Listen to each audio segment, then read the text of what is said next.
नमस्कार प्यारे दोस्तों। मैं पिंटू शर्मा परिवर्तन क्लासेस मगहर कबीर की धरती में आपका स्वागत करता हूं। ये 50 क्वेश्चन इससे पहले हो चुका है ज्योग्राफी का। ये पार्ट 2 है और इसमें हम आगे के 50 क्वेश्चन डिस्कस करने वाले हैं और ये श्रृंखला भी 5-7 सीरीजों तक चलेगी। मैं एक बात साफ बता दूं, आपका जो ज्योग्राफी का प्रश्न होगा इंडियन ज्योग्राफी का, एज इट इज यही प्रश्न ऑप्शन के साथ एग्जाम हॉल में मिलेंगे। एक बार जरूर देखिएगा, क्योंकि ये 2019 से लेकर 2024 तक का प्रीवियस ईयर, हालांकि 14 के भी कुछ आपको मिलेंगे, प्रीवियस ईयर एसएससी का प्रश्न है जो इंडियन ज्योग्राफी में कई बार पूछे गए हैं। तो ज्यादा बातें ना करके क्लास शुरू की जाए और कॉपी पर अंत में जरूर बताइएगा कि आप कितने प्रश्नों का जवाब दे पाए। ये पहला प्रश्न आपके सामने, ध्यान से पढ़ेंगे और बताएंगे कि पहला प्रश्न में एग्जामिनर कहना क्या चाहता है। ध्यान से समझिए। भारत के दो सबसे, कितने, दो दो सबसे अधिक समृद्ध पारिस्थितिकीय कटिबद्ध इको जोन कौन कौन से, यानी पारिस्थितिकीय इलाके वाले दो जोन भारत में कौन कौन से हैं। हिमालय तो सब में है, ऑप्शन से हम देखेंगे कैसे सही कर पाते हैं। हिमालय सब में है, इसका मतलब हिमालय तो सही है। विंध्य, पूर्वी घाट, पश्चिमी घाट और अरावली पर्वत। और बात कर रहा है कटिबद्ध किसकी, पारिस्थितिकीय, तो याद रखेंगे हिमालय पर्वत और पश्चिमी घाट पर्वत, ये इसका बिल्कुल सही जवाब होगा। हिमालय पर्वत और पश्चिमी घाट पर्वत, ये इसका बिल्कुल सही जवाब होगा। दूसरा, लक्षद्वीप में कितने द्वीप समूह हैं। एग्जाम हॉल में आया हुआ ये प्रश्न है। लक्षद्वीप में कितने द्वीप समूह हैं, तो याद रखेंगे कितने, 36। कितने हैं, 36। बात करें लक्षद्वीप की राजधानी कहां पर है, इसकी राजधानी राजधानी है कावारती। बात करें ये किससे निर्मित है, लक्षद्वीप किससे निर्मित है, तो ये प्रवाल भित्ति से। प्रवाल भित्ति, प्रवाल भित्ति क्या है, एक मूंगा जीव है जो सतह के ऊपर आ जाते हैं डेथ होने के बाद और उन्हीं पर एक द्वीप बन जाता है, और उसी 36 द्वीपों का एक समूह जिसे लक्ष्य द्वीप बोलते हैं। आगे चला जाए, इसका सही जवाब क्या होगा, ऑप्शन सी। प्रश्न संख्या दूसरा का जवाब दीजिए। 50 क्वेश्चन है, बड़े इत्मीनान से पढ़िएगा, जवाब दीजिएगा, क्लास में बहुत मजा आने वाला है, ये याद रखिए। तीसरा प्रश्न क्या कह रहा है, ध्यान से देखिए, जवाब दीजिए। निम्नलिखित में से कौन सा भारत का सबसे बड़ा जीवमंडल संरक्षित क्षेत्र है। ध्यान से पढ़िए, निम्नलिखित में से कौन सा भारत का सबसे बड़ा कैसा क्षेत्र, जीवमंडल क्षेत्र है, इस चीज का जवाब दीजिए। नीलगिरी, नंदा देवी, सुंदरवन, मन्नार की खाड़ी। तो इसका नीलगिरी जवाब नहीं होगा, इसका जवाब होगा मन्नार की खाड़ी। प्रश्न संख्या चौथा, भारत में संघ शासित प्रदेशों की संख्या टोटल कितनी है, 6, 7, 4, 9। तो ये ऑप्शन 9 काट दीजिएगा, 8। वर्तमान में वर्तमान में बात करें भारत में राज्य कितने हैं, और बात कर दे कि भारत में यूटी यानी केंद्र शासित प्रदेश कितने हैं, तो राज्यों की संख्या है 28 और यूटीओ की संख्या कितनी है, 8। बात करें सबसे नवीनतम राज्य कौन सा है, नवीनतम राज्य, तो सबसे नवीनतम राज्य जिसका गठन हुआ 2 जून 2014 आंध्र प्रदेश से 10 जिलों को काटकर बनाया गया था, और उसका नाम है तेलंगाना। तेलंगाना, तेलंगाना की राजधानी कहां पर है, कोई बताएगा आप लोगों में से, तेलंगाना की राजधानी कहां पर है। कई बार एसएससी पूछ चुका है, तो तेलंगाना की राजधानी है हैदराबाद। बहुत छोटा सा प्रश्न, इस प्रश्न में कोई दम नहीं समझते हैं। तेलंगाना की राजधानी हैदराबाद, और यह भारत का सबसे नवीनतम राज्य है। अच्छा, बात करें राज्य पुनर्गठन आयोग का गठन कब हुआ, राज्य पुनर्गठन आयोग, तो ये आया था 1956 में। ये भी याद रखेंगे, ये भी पेपर में पूछा गया। इसके तहत जवाब क्या होगा, ऑप्शन 8 इसका बिल्कुल सही जवाब। आगे प्रश्न चला जाए। भारत में विशालतम समुद्र तट यहां स्थित है, कहां पर, यानी सबसे बड़ा समुद्र तट कहां पर है, यानी किस राज्य के पास सबसे बड़ा समुद्र तट है, तो समुद्र तट वाले राज्यों की मैं आपको एक ट्रिक बताया हूं, अगर याद हो। समुद्र तट वाले राज्य, लंबी समुद्री तट वाले राज्य। इसकी एक ट्रिक है गेट। कौन सी ट्रिक है? गेट। अब बात करें गेट से, तो जी से क्या हो जाएगा? गुजरात। सबसे लंबी तटरेखा किसकी है? गुजरात की। उसके बाद आंध्र प्रदेश और फिर कौन? तमिलनाडु। इन तीन राज्यों की सबसे लंबी तट रेखा है। इन तीनों में से देखा जाए ऑप्शन में क्या? गुजरात ऑप्शन में कहीं नहीं, आंध्र प्रदेश ऑप्शन में कहीं नहीं, तमिलनाडु। ऑप्शन सी इसका बिल्कुल सही जवाब होगा। ना ही ये सही होगा, ना ही ये सही होगा, ना ही ये सही होगा। आगे चला जाए। झारखंड के उत्तर में स्थित राज्य कौन सा है? अगर आप इंडियन मैप देखें तो इंडियन मैप के अनुसार आपको झारखंड के सबसे उत्तर में स्थित राज्य कौन सा होगा ये देखना पड़ेगा। सबसे पहले ये है आपका उत्तराखंड, ये हिमाचल प्रदेश, और ये है हमारा यूपी। यूपी के बाद हमारा आता है बिहार, और बिहार से जस्ट नीचे लगा हुआ है कौन है? झारखंड। और पूछ रहा है क्या, झारखंड के जस्ट क्या उत्तर में कौन सा राज्य है? तो झारखंड के उत्तर में बिहार भी पड़ता है, उत्तर प्रदेश भी पड़ता है, लेकिन उत्तर प्रदेश ऑप्शन में है नहीं और पहला ही राज्य बिहार पड़ता है, तो इसका सही जवाब क्या होगा? बिहार। क्या प्रश्न समझ पा रहे हैं? इसका सही जवाब क्या होगा? बिहार। प्रश्न में कोई दम नहीं था, बस आपको हल्का सा अपना माइंड सेट सही करके जवाब देना था। आगे चलते हैं। प्रश्न संख्या 7। निम्नलिखित में से भारत का कौन सा राज्य अंतर्राष्ट्रीय थल सीमा साझा नहीं करता? ऐसा कौन सा राज्य है जो अंतर्राष्ट्रीय सीमा साझा नहीं करता? यानी भारत के पड़ोसी देशों को अगर देखा जाए, कौन सा देश कहां पर किस राज्यों के साथ सीमा बनाता है, तो ध्यान से देखिए। सबसे पहले इस वाले इलाके में कौन सा राज्य आता है? कौन सा देश? पाकिस्तान। यहां पर एक छोटी सी सीमा के साथ कौन सा देश साझा करता है? अफगानिस्तान। इस वाली सीमा के साथ यहां तक कौन आता है? चीन। थोड़ी सी इस वाली सीमा के साथ नेपाल। यहाँ पर एक छोटा सा देश क्या है? भूटान। यहाँ पर क्या है? म्यांमार। क्या आप चीजें समझ पा रहे हैं? यहाँ पर क्या है? बांग्लादेश। बिल्कुल समझ पाएंगे, चीजें बहुत आसान है। बांग्लादेश क्लासों में कई बार आप पढ़ चुके हैं, ऐसा नहीं कि आप पहली बार पढ़ रहे हैं। पहली बार पढ़ेंगे तब भी चीजों को आप समझ पाएंगे।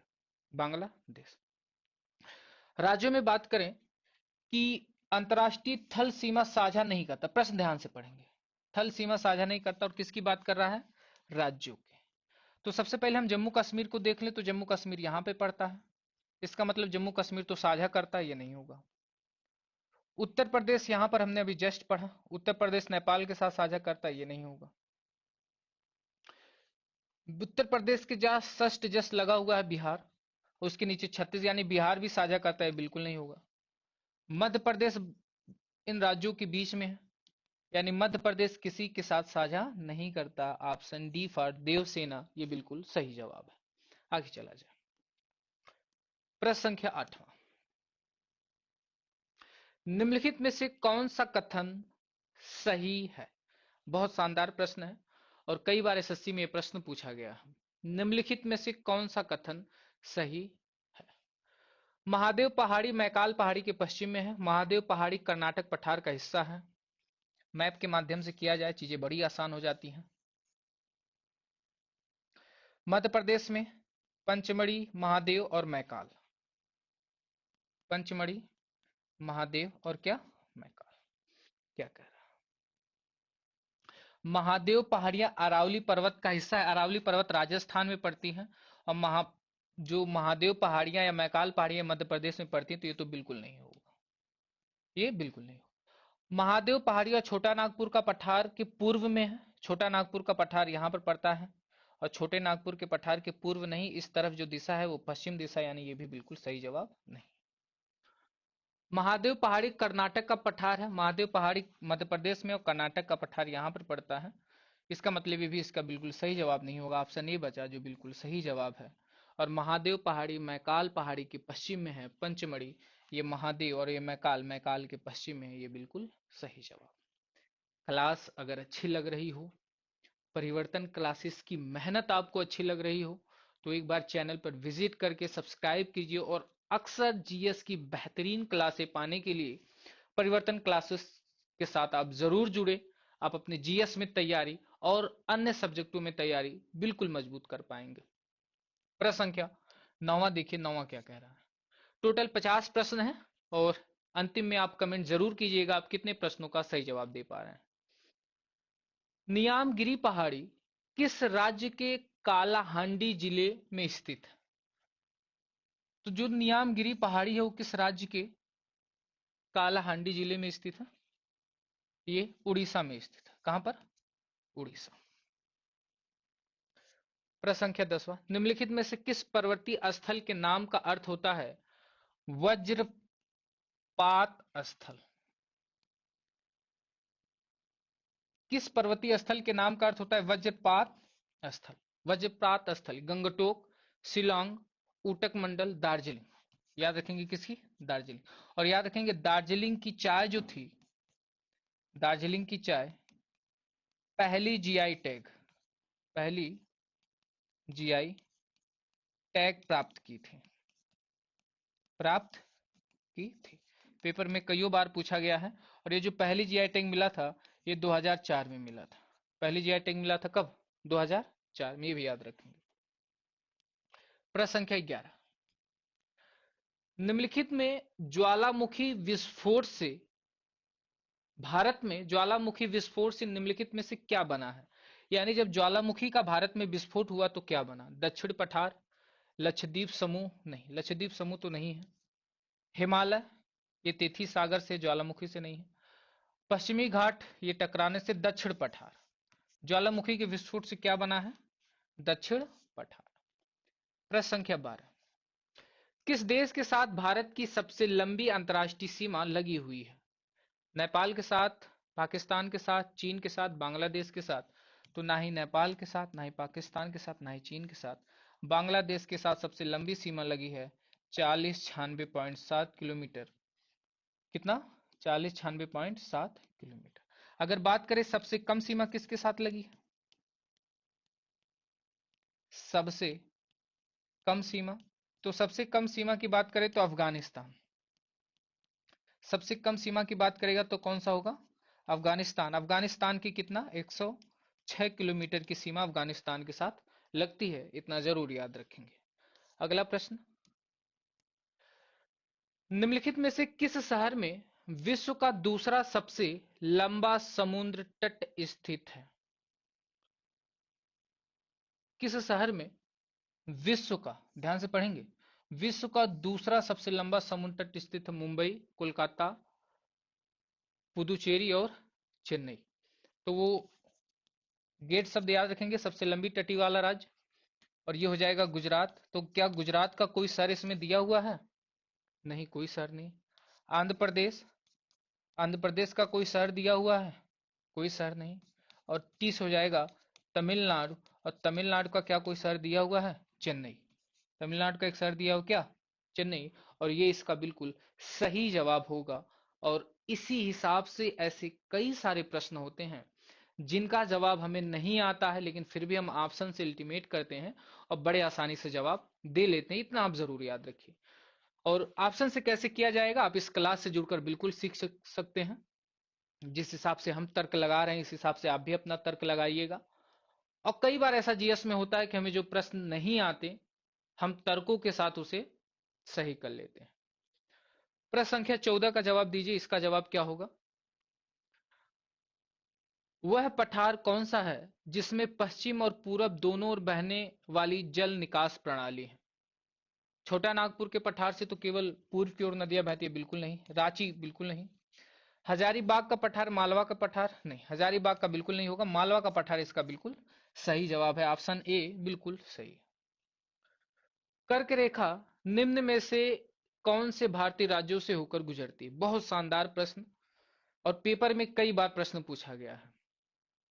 कर्क रेखा निम्नलिखित में से किस राज्य से होकर गुजरती है? इसका जवाब दीजिए, किस राज्य से होकर गुजरती है? सबसे पहली बात, कर्क रेखा बिहार से होकर नहीं गुजरती। कभी भी कर्क रेखा कहां से होकर नहीं गुजरती? बिहार से होकर नहीं गुजरती। हम इसे ऑप्शन से करेंगे। जो कर्क रेखा है वो याद रखेंगे बिहार राज्य से, बिहार राज्य से ये नहीं गुजरती। तो ऑप्शन में जहां जहां बिहार होगा उसे हम काट देंगे। बिहार गलत। मध्य प्रदेश, महाराष्ट्र, राजस्थान, पश्चिम बंगाल, त्रिपुरा, मिजोरम, ये बिहार है नहीं। गुजरात, मध्य प्रदेश, छत्तीसगढ़, झारखंड, पश्चिम बंगाल, त्रिपुरा, मिजोरम, मध्य प्रदेश, महाराष्ट्र, बिहार, यहां पर भी बिहार है और यहां पर भी बिहार है। तो ये इसका बिल्कुल गलत जवाब होगा। अब इसके बाद आते हैं बी और सी। इसकी एक ट्रिक है। भारत के 8 कर्क रेखा भारत के 8 राज्यों से गुजरती है। कर्क रेखा भारत के 8 राज्यों से गुजरती है। कर्क रेखा बिहार और महाराष्ट्र से बिल्कुल नहीं गुजरती, ये याद रखेंगे।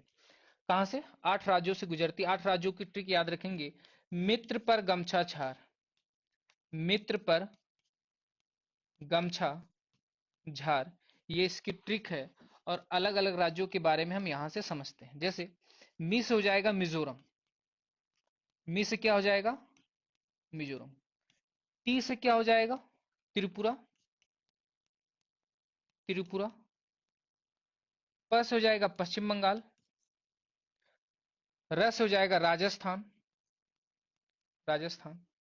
ग से हो जाएगा गुजरात, म से हो जाएगा मध्य प्रदेश, छ से हो जाएगा छत्तीसगढ़, छत्तीसगढ़। और झार से क्या हो जाएगा? झारखंड। बात करें कितने राज्य, तो 1 2 3 4 5 6 7 और कितना? 8 राज्य। और महाराष्ट्र का कहीं जिक्र नहीं है।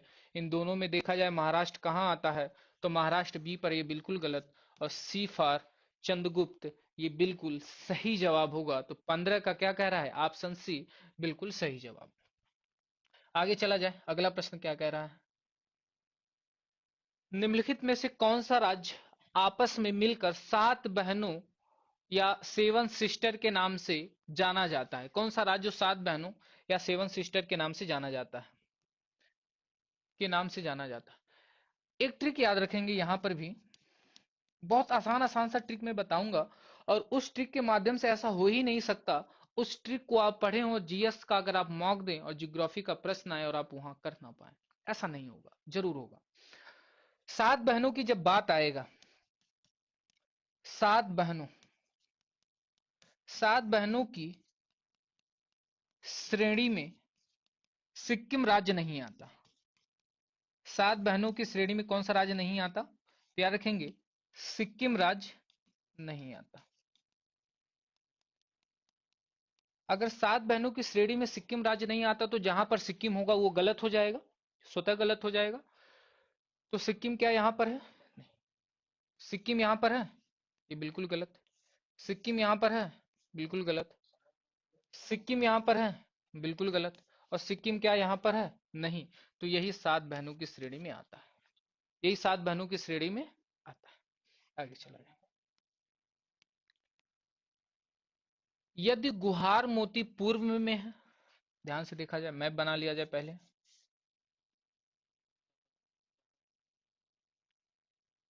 यदि गुहार मोती, यदि गुहार मोती कहां पर? पूर्व में। यदि गुहार मोती पूर्व में है, गुजरात में पड़ता है। गुहार मोती पूर्व में है। सियाचिन ग्लेशियर उत्तर में है, सियाचिन ग्लेशियर उत्तर में है। सबसे बड़ा युद्ध स्थल है भारत का, सियाचिन ग्लेशियर उत्तर में भारत का सबसे बड़ा युद्ध स्थल है। तो दक्षिण में क्या होगा? तो दक्षिण में याद रखेंगे Indira point, Indira point, Indira point. कुदांत, कन्याकुमारी, ये भी दक्षिण में है, लेकिन कन्याकुमारी के बाद इंदिरा पॉइंट सबसे अंतिम भूमि पड़ता है। यही इसका बिल्कुल सही जवाब होगा। ये भूमि का सबसे अंतिम पॉइंट है, और जो कन्याकुमारी वो तमिलनाडु का स्थल है। तो याद रखेंगे, तो ये भूमि का सबसे अंतिम पॉइंट, इसका इंदिरा पॉइंट बिल्कुल सही जवाब होगा। प्रश्न संख्या 18 देखिए, और इसका जवाब बड़े आसानी से दीजिए। इसका जवाब बड़ी आसानी से दीजिए। क्या कह रहा है? निम्नलिखित में से किन पत्थरों के गठन के परिणाम स्वरूप पूर्वी घाटी का निर्माण हुआ है? किस घाट का निर्माण हुआ दोस्तों? पूर्वी घाट का निर्माण हुआ। किस पत्थरों के तहत पूर्वी घाट का निर्माण हुआ है? तो एक चीज मेरी याद रखिएगा,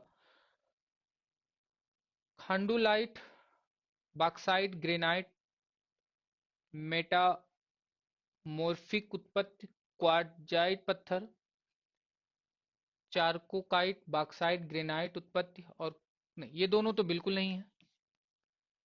इन दोनों में से देखा जाए, चारकोकाइट, नहीं, ये बिल्कुल नहीं है। ऑप्शन इसका डी बिल्कुल सही जवाब है, क्योंकि 3 गलत हो गए तो चौथा स्वतः अपने आप सही हो जाता है। प्रश्न संख्या 19 देखिए और इसका जवाब दीजिए। निम्नलिखित में से किस शहर को भारत का शून्य मील केंद्र कहा जाता है? ध्यान से पढ़िए और जवाब दीजिए। भारत के किस शहर को शून्य मील केंद्र के नाम से जाना जाता है? जबलपुर, इलाहाबाद, नागपुर, दिल्ली। तो याद रखेंगे, नागपुर को किस नाम से जानते हैं? शून्य मील केंद्र, या शून्य मूल केंद्र, मील होगा, ये मूल नहीं होगा, शून्य मील केंद्र के नाम से जानते हैं, तो नागपुर को। प्रश्न संख्या 20, पर्वतों की लगातार श्रृंखला कौन सी है जिसकी उत्पत्ति भारत की समुद्री सीमा के लगभग समांतर है? पर्वतों की लगातार श्रृंखला कौन सी है जिसकी उत्पत्ति भारत की समुद्री सीमा के लगभग समांतर है? लगभग क्या है? समांतर है।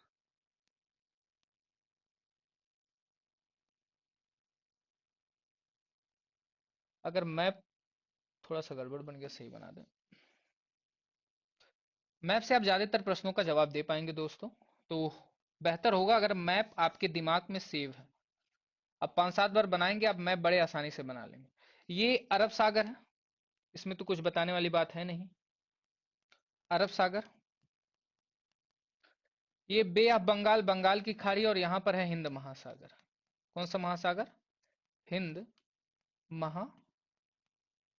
अब ध्यान से देखिए, पर्वतों की लगातार श्रृंखला, श्रृंखला कैसी होनी चाहिए? लगातार होनी चाहिए, जिसकी उत्पत्ति भारत की समुद्री सीमा के लगभग समांतर हुई है। तो समुद्र के साथ उस पर्वत श्रृंखला का निर्माण हुआ होगा, यानी कौन सी पर्वत श्रृंखला जो समुद्र से नहीं लगती?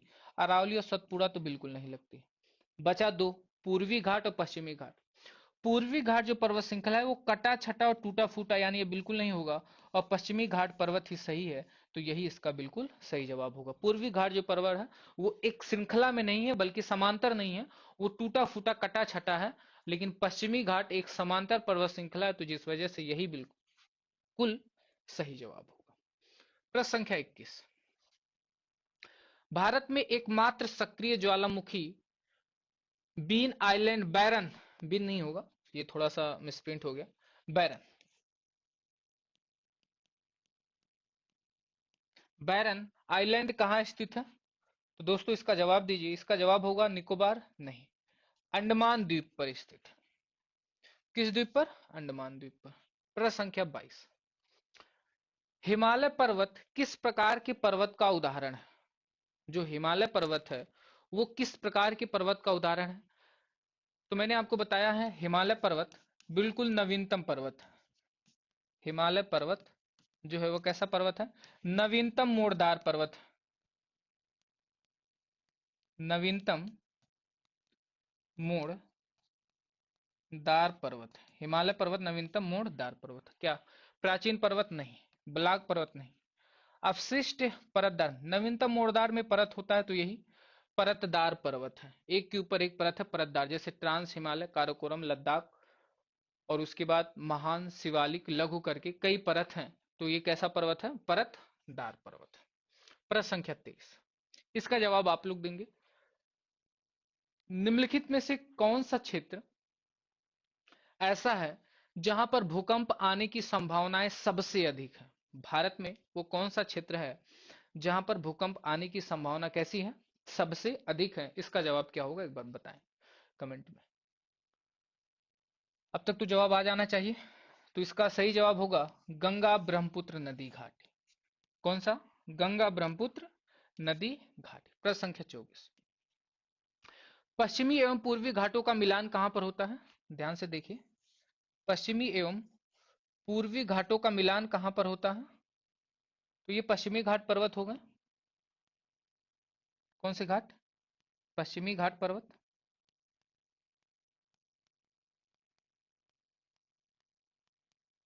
पश्चिमी घाट पर्वत। और ये जो थोड़ा सा कटा छटा पर्वत है इसे हम बोलते हैं पूर्वी घाट पर्वत। पूर्वी घाट पर्वत। और ये दोनों पर्वत जहां आकर मिलते हैं, इस पर्वत को हम, इस जगह को हम बोलते हैं नीलगिरी की पहाड़ी। और इसी के नीचे है कार्डमम की पहाड़ी या फिर इलायची की पहाड़ी, जो भारत की सबसे अंतिम पहाड़ी है, नीलगिरी की पहाड़ी। तो कहां पर आकर ये दोनों मिल रही हैं? नीलगिरी की पहाड़ी पर। तो इसका सही जवाब क्या होगा? नीलगिरी की पहाड़ी। कार्डमम की पहाड़ी या इलायची की पहाड़ी ये मुख्य भूमि की सबसे अंतिम पहाड़ी है, ये भी याद रखेंगे। इसका सही जवाब क्या होगा? इसका सही जवाब क्या होगा? तो याद रखेंगे नीलगिरी की पहाड़ी, ये इसका बिल्कुल सही जवाब है। प्रश्न संख्या 25, और हम 50 क्वेश्चन के आधे प्रश्नों पर पहुंच गए। और एक बार आप बताइए आपका इन 25 क्वेश्चनों में कितना सही हुआ इसे प्रश्न को होने के बाद। भारत में सबसे लंबा समुद्र तट यानी सी बीच कहाँ स्थित है? कौन सा समुद्र तट सबसे लंबा है? तो याद रखेंगे चपोरा तट, दीव तट, अक्साचीन। तो मरीना बीच सबसे लंबा है। अब आप बताएं आपका 25 में से कितना सही हुआ। 25 में से अगर, इस 25 में से अगर आपका 20 प्लस सही हुआ या 19-20 हुआ, तो इसका मतलब इंडियन ज्योग्राफी की पकड़ लगभग आपके हाथ में है, बस कुछ जगह आपको मजबूत होने की जरूरत है। प्रश्न संख्या 26, नंदा देवी चोटी किस राज्य में स्थित है? बहुत आसान प्रश्न। उत्तराखंड में। उत्तराखंड की सबसे ऊंची चोटी है नंदा देवी चोटी जो है, ये उत्तराखंड की सबसे ऊंची चोटी है। उत्तराखंड की सबसे ऊंची चोटी है, सबसे ऊंची चोटी है, ये इतना जरूर याद रखें। प्रश्न संख्या 27, भारत और तुर्किस्तान के बीच जल विभाजन का काम करने वाली पर्वत क्षेत्र यानी रेंज का नाम क्या है? काराकोरम। रेंज का नाम क्या है? काराकोरम। प्रश्न संख्या 28, दक्षिण गंगोत्री क्या है? इसका जवाब दें। दक्षिण गंगोत्री इनमें से क्या है? आंध्र प्रदेश में नदी घाटी है, या फिर अंटार्कटिका में स्थित स्वचालित स्टेशन है, या फिर गंगा नदी का दूसरा स्रोत है दक्षिण गंगोत्री, या फिर भारतीय समुद्र में स्थित द्वीप है। तो ना ही ये सही, ना ही ये सही, ना ही ये। अंटार्कटिका महाद्वीप में स्थित स्वचालित स्टेशन है दक्षिणी गंगोत्री। निम्नलिखित में से किस शहर के तीन तरफ बांग्लादेश की सीमा है? चार ऑप्शनों में से जो तीन और बांग्लादेश से घिरा हुआ शहर है वो कौन सा है? त्रिपुरा। तीन और बांग्लादेश से घिरा शहर कौन सा है? तिरुपुरा शहर है, ये बिल्कुल सही है। प्रश्न संख्या 30 देखिए, और इसका जवाब मुझे है, आप आसानी से तो नहीं दे पाएंगे, थोड़ा सा कहीं ना कहीं भटका होगा, लेकिन ऑप्शन से देखेंगे तो बिल्कुल सही जवाब आप देंगे। तब तक हम मैप बना लेते हैं, आप जवाब देने की कोशिश कीजिए।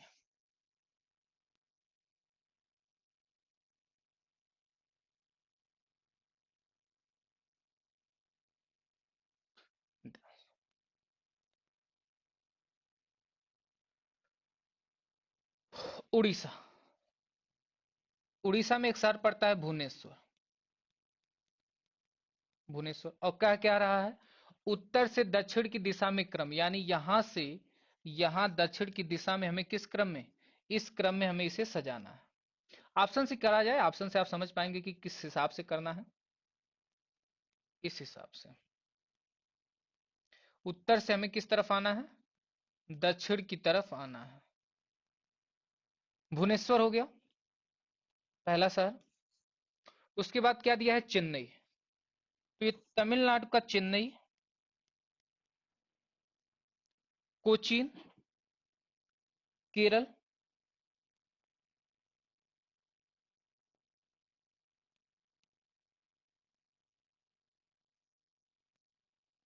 कोचीन, कोचीन। और हैदराबाद इस तेलंगाना शहर का, ये तो आंध्र प्रदेश होगा, ये आंध्र प्रदेश होगा। और इस तेलंगाना शहर में एक शहर पड़ता है हैदराबाद। अब उत्तर से दक्षिण में अगर हम आएंगे तो सबसे पहले क्या आएगा? भुवनेश्वर शहर आएगा। जी हाँ सर। उसके बाद क्या आएगा? हैदराबाद, हैदराबाद। उसके बाद कौन सा शहर आएगा? कोचीन या चेन्नई? तो आएगा कौन सा? चेन्नई, क्योंकि चेन्नई ऊपर है, चेन्नई। और चेन्नई के बाद सबसे लास्ट में क्या आएगा? कोचीन। यानी सबसे पहला शहर होगा भुवनेश्वर, और सबसे अंतिम शहर कौन सा होगा? कोचीन। पहला शहर भुवनेश्वर, कोचीन, यानी चार किसमें है? इसमें नहीं है, इसमें नहीं, ये गलत हो जाएगा। उसके बाद भुवनेश्वर, हैदराबाद, चेन्नई, कोचीन। भुवनेश्वर, हैदराबाद तीसरे पर है, तीसरा यहां पर नहीं। ये इसका बिल्कुल सही जवाब हो। तो ऑप्शन से बड़े आसानी से आप प्रश्नों का जवाब दे पाएंगे। बस आपको ऑप्शन मेरे हिसाब से, किस हिसाब से मैं एस्टिमेट कर रहा हूं, ये देखिए। और प्रश्न जीएस में आप बड़े आसानी से, बड़े बेहतरीन ढंग से सही कर पाएंगे। प्रश्न संख्या 31, उत्तर और दक्षिण भारत को कौन सी पर्वत श्रृंखला पृथक करती है? उत्तर और दक्षिण भारत को कौन सी पर्वत श्रृंखला पृथक करती है? मैंने कई बार आपको बताया है, विंध्य पर्वत है जो इसे उत्तर भारत और दक्षिण भारत को अलग करती है। व्हीलर द्वीप का नया नाम क्या है, एक बार बताएंगे? व्हीलर द्वीप का नया नाम क्या है, एक बार इस प्रश्न का जवाब देंगे? विक्रम साराभाई द्वीप, सतीश धवन द्वीप, अब्दुल कलाम द्वीप, सीवी रमन द्वीप। तो नया नाम क्या है इसका? तो याद रखेंगे अब्दुल कलाम द्वीप। इसका नया नाम क्या है? अब्दुल कलाम द्वीप। प्रश्न संख्या 33, भारत में बंजर भूमि का सबसे बड़ा हिस्सा, बंजर भूमि सबसे ज्यादा राजस्थान में, जहां पर खेती नहीं की जाती पर भूमि बहुत ज्यादा है, चूंकि यहाँ पर रेगिस्तान है। और रेगिस्तान का नाम क्या है? थार का रेगिस्तान, थार का रेगिस्तान। और ये जो है ये बंजर है।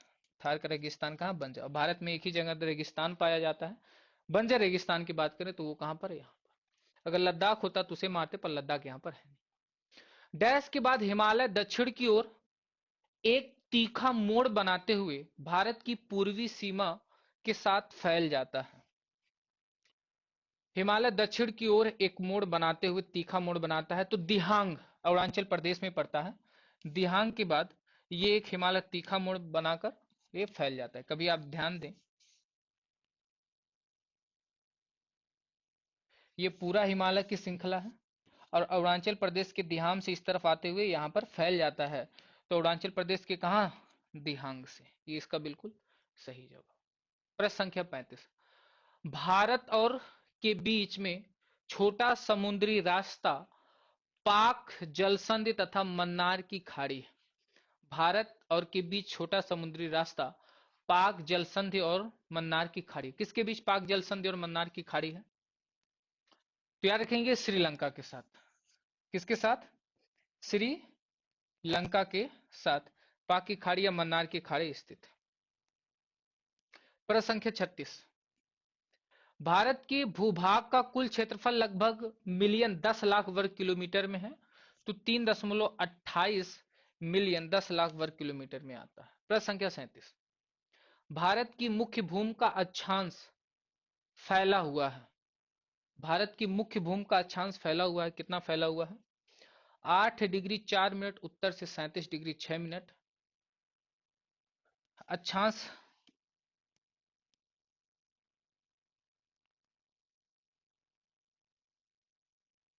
जो अक्षांश है वो यही अक्षांश है। और अक्षांश हमेशा उत्तर से, उत्तर बताता है, तो ये पश्चिम वाले गलत होंगे, ये भी गलत हो, ये भी गलत हो गए। ऑप्शन ए इसका बिल्कुल सही जवाब है। प्रश्न संख्या 38, मैकमोहन रेखा से इन देशों को अलग किया जाता है। मैकमोहन रेखा किसके बीच में है? भारत और चीन के बीच मैकमोहन रेखा। भारत पाकिस्तान। अच्छा, मैकमोहन रेखा का निर्धारण कब हुआ? कोई क्लास में बताएगा? अभी पिछली क्लासों में हमने बताया सन 1914 में। भारत पाकिस्तान के बीच में कौन सी रेखा है? तो याद रखेंगे रेड क्लिफ रेखा, रेड क्लिफ रेखा। और इसका निर्धारण कब हुआ था? 1947 में। रेड क्लिफ रेखा और इसका निर्धारण कब हुआ था? 1947 में। प्रश्न संख्या 39, भारत की मुख्य भूमि 8 डिग्री 4 मिनट नॉर्थ से 37 डिग्री 6 मिनट नॉर्थ तक ये इसका बिल्कुल सही जवाब है।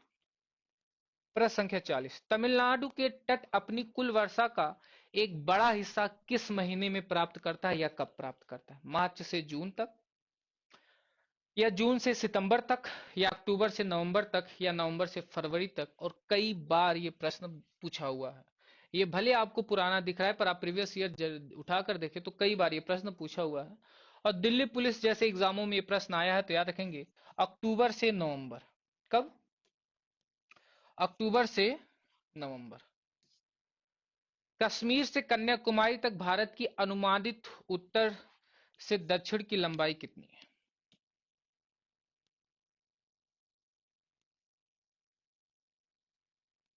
यहां से यहां तक की जो लंबाई है वो 3214 किलोमीटर है। और यहां से यहां तक की जो लंबाई है वो 2933 किलोमीटर है। तो 3214 तो लगभग में बात कर रहा है, तो 3200 किलोमीटर ये इसका बिल्कुल सही जवाब होगा। भारतीय प्रायद्वीप किस भूभाग का हिस्सा है? गोंडवाना लैंड का हिस्सा है। भारतीय भूभाग किस भाग का हिस्सा है? आपको पता होगा गोंडवाना लैंड का, हमने कई बार इस क्लास में पढ़ चुके हैं गोंडवाना लैंड का। हिमालय की अनुदैर्ध्य सीमा में कितनी समांतर पर्वतमालाएं हैं? एक सीधी रेखा में कितनी समांतर पर्वतमालाएं हैं? अनुदैर्ध्य कितनी समांतर पर्वतमालाएं? महान, लघु, शिवालिक, ये हिमालय के मेन भाग है। महान हिमालय, महान हिमालय, फिर उसके बाद लघु हिमालय, लघु हिमालय, फिर उसके बाद आता है शिवालिक हिमालय। कौन सा हिमालय? शिवालिक हिमालय। शिवालिक हिमालय। तो कितने हुए? तीन ही तो हुए। तो इसका बिल्कुल तीन जवाब बिल्कुल सही है। कितना? तीसरा जवाब बिल्कुल इसका सही जवाब है। प्रश्न संख्या 44, अंडमान और निकोबार द्वीप के भूगोलों के विषय में निम्नलिखित में से कौन सा सही है? वे कोरल द्वीप है? नहीं। कोरल द्वीप है? नहीं, ऐसा नहीं। वे अरब सागर में स्थित है? नहीं। अरब सागर में तो लक्षद्वीप स्थित है। वे द्वीपीय जलमग्न पहाड़ों का ऊपर उठा हुआ भाग है? ये बिल्कुल सही है। ये हिमालय के भाग है अंडमान निकोबार, पर वो जल के अंदर दबे हुए हैं और उनका उठा हुआ भाग ही कौन सा है? अंडमान निकोबार के नाम से जानते हैं। लगभग 572 द्वीपों का ये समूह है। छोटे बड़े द्वीपों को जब हम मिलाते हैं तो टोटल इतने द्वीप हो पाते हैं। आगे चला जाए। प्रश्न संख्या 45 और अंतिम 6 क्वेश्चन बचे हुए हैं और जवाब 50 क्वेश्चनों के बाद आपका आना चाहिए कि आपका कितना सही जवाब हुआ। भारतीय मानक देशांतर निम्नलिखित में से किस शहर से होकर गुजरती है? भोपाल से, विशाखापट्टनम से, मिर्जापुर से, या रायपुर से? कहां से होकर गुजरती है? तो याद रखेंगे भारतीय मानक देशांतर रेखा अंतरराष्ट्रीय रेखा से, अंतरराष्ट्रीय मानक समय रेखा से, अंतरराष्ट्रीय मानक समय रेखा से 5.5 घंटे आगे है। कितना आगे है? 5.5 घंटे आगे है। इसके बाद बात करें, भारत के 5 राज्यों से होकर गुजरती है। भारत के 5 राज्यों से होकर गुजरती है। भारत के 5 राज्यों से होकर गुजरती है। 5 राज्य कौन कौन से? उसकी एक ट्रिक याद रखिएगा। आंधी छाता में उड़ा। ट्रिक कौन सी है दोस्तों? आंधी छाता में उड़ा। आंधी छाता में उड़ा। तो याद रखेंगे आंधी से हो जाएगा आंध्र प्रदेश, छाता से हो जाएगा छत्तीसगढ़, मैं साइलेंट ऊ से 2 हो जाएगा, एक तो हो जाएगा उत्तर प्रदेश, एक हो जाएगा उत्तराखंड, और एक ड़ा से हो जाएगा उड़ीसा। क्या हो जाएगा दोस्तों? उड़ीसा। उड़ीसा। अब उत्तर प्रदेश में मिर्जापुर एक जगह पड़ता है और मिर्जापुर से होकर ये जो अंतरराष्ट्रीय समय रेखा ये शहर है, मिर्जापुर से होकर ये गुजरती है। किस शहर से गुजरती है? तो कहां से? मिर्जापुर से। प्रश्न संख्या 46, शिवालिक के ढलानों के समांतर 8 से 16 किलोमीटर की चौड़ाई वाली एक संकीर्ण बेल्ट में नदियों कंकड़ जमा कर लेते हैं, जिसे क्या कहा जाता है? जिसे हम भावर प्रदेश के नाम से जानते हैं। जिसे हम किस नाम से जानते हैं? भावर प्रदेश के नाम से जानते हैं। पेपर में पूछा गया कई बार। महान भारतीय रेगिस्तान भारत के किस भाग में स्थित है? मैंने अभी एक रेगिस्तान के बारे में बात किया, कोई आप में से बता पाएगा कौन से रेगिस्तान के बारे में बात की गई है? थार का रेगिस्तान। थार का रेगिस्तान। अगर ये दिशा है, ये उत्तर है, ये दक्षिण है, ये पूर्व है, ये पश्चिम है, और अगर हमें इस लोकेशन पे जाना है तो हमें किस दिशा में जाना पड़ेगा? उत्तर पश्चिम। उत्तर पश्चिम। तो उत्तर पश्चिम में कौन सा है? ये वाला बिल्कुल सही जवाब है, उत्तर पश्चिम। कौन सी पर्वत श्रेणी दक्षिण में केंद्रीय पहाड़ी क्षेत्रों तथा उत्तर पश्चिम में अरावली से घिरी हुई है? दक्षिण में केंद्रीय क्षेत्र पहाड़ी और उत्तर में अरावली से घिरी हुई है, तो विंध्य पर्वत। कौन सी है? विंध्य पर्वत। क्षेत्रफल के संदर्भ में भारत का सबसे छोटा राज्य, क्षेत्रफल में सबसे छोटा राज्य कौन सा है? ये याद रखेंगे, पेपर में कई बार प्रश्न बन जाता है। क्षेत्रफल में सबसे छोटा राज्य है गोवा, और इसका 3702 वर्ग किलोमीटर का क्षेत्रफल है। अब बात करें क्षेत्रफल में सबसे बड़ा राज्य कौन सा होगा? क्षेत्रफल में सबसे बड़ा राज्य, तो क्षेत्रफल में जो सबसे बड़ा राज्य है वो है राजस्थान। वो कौन सा है? राजस्थान। क्षेत्रफल में सबसे छोटा है कौन सा? गोवा। तो सिक्किम में याद रखेंगे। जनसंख्या में सबसे छोटा राज्य है, जनसंख्या में सबसे छोटा राज्य कौन सा है? सबसे छोटा राज्य, तो जनसंख्या में सबसे छोटा राज्य कौन सा है? सिक्किम। ये भी प्रश्न आप जरूर याद रखेंगे। प्रश्न संख्या 50, भारत का प्रमुख भूगर्भीय युवा विभाजन कौन सा है जो भारत की उत्तरी सीमाओं तक फैला हुआ है? भारत का भूगर्भीय विभाजन कौन सा है जो भारत की उत्तरी सीमाओं तक फैला हुआ है? और इसका जवाब देना सबसे आसान होगा। इसका सही जवाब क्या होगा अगर आप ध्यान से देखें तो उत्तर की सीमाओं तक यहाँ जो फैला हुआ हिमालय ही तो है। यहाँ जो फैला हो क्या? हिमालय। प्रायद्वीपीय पठार दक्षिण भारत के पठार को बोलते हैं, बिल्कुल नहीं होगा।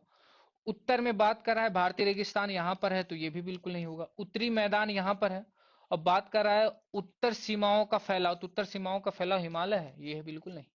तो कौन सा होगा? हिमालय। ये इसका बिल्कुल सही जवाब है। और आज की क्लास में आपने बड़ी ही आसान तरीके से देखा कि किस हिसाब से हम ऑप्शन से अल्टीमेट करें और प्रश्न बिल्कुल आसानी से सही हो जाते हैं। परिवर्तन क्लासेस हमेशा के लिए आपकी सपनों के पीछे लगा रहेगा। ऑफलाइन में जिस तरह से उस तरह से ऑनलाइन में भी है। और अगर आप इस चैनल पर पहली बार आए हैं तो सब्सक्राइब करके जरूर जाइएगा, और बहुत जल्द मिलते हैं हम दूसरे वीडियो में। तब तक के लिए आपका बहुत बहुत धन्यवाद।